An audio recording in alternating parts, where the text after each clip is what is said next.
ويدير مرحلتين لا يمكننا أن نقول عنهما سوى جزائر العزة والكرامة، جزائر الأمن والأمان، جزائر الرقي والازدهار،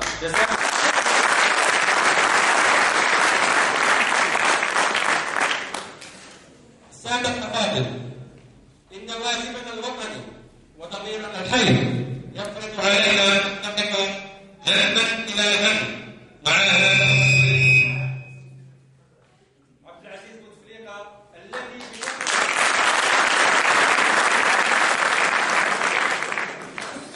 بفضله قطعت بلادنا أشواطا كبيرة تحتاج التنمية الشاملة لجميع الميادين لتبقى المساواة الوطنية والاستقرار والديمقراطية والتنمية المستدامة والتناغم الاجتماعي أحد المكونات الأساسية